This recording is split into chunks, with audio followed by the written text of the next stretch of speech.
Ladies and gentlemen, the President of the United States. When President Nixon was elected, it didn't take long to figure out that the way they were going to operate was to try to intimidate. Perhaps the place to start looking for a credibility gap is not in the offices of the government in Washington, but in the studios of the networks in New York. Either you report it our way, or we make you pay a price. At first, it was called the Watergate Caper.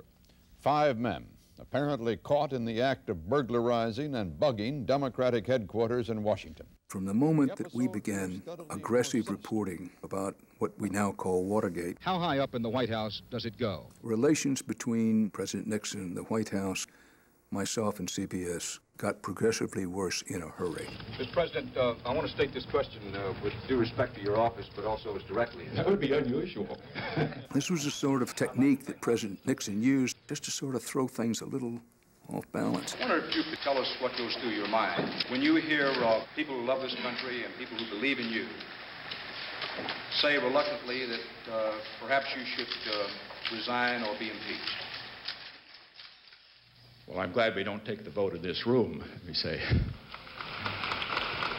By this time, in Houston, it was my hometown, President Nixon was beginning to get cornered by the facts. It was designed to be not a news conference. It was designed to be a political rally in support of the president. And in that atmosphere, you saw when I first got up, there were some cheers, but there were a lot of boos. Thank you, Mr. President. Dan Rather with CBS News.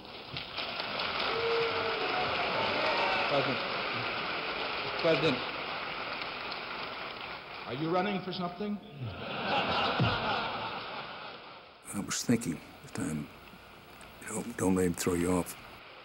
And that's when I said what I did. No, sir, Mr. President, are you? Mr. President. What I meant was, let me get on with my question. That's what I'm here to do. I think it's fair to say it was some hell to pay after that. My only regret about that whole thing is that everybody remembers that exchange when I wish they'd remember the question I asked. How can the House meet its constitutional responsibilities while you, the person under investigation, are allowed to limit their access to potential evidence? And the question Well, Mr. Rather, was an important question. I am suggesting that the House follow the Constitution. If they do, I will.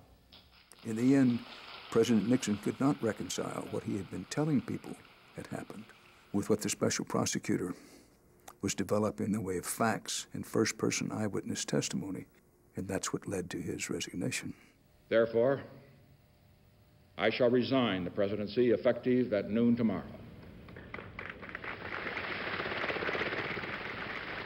There is no joy in this for anyone. No decent-thinking American could take any joy out of this.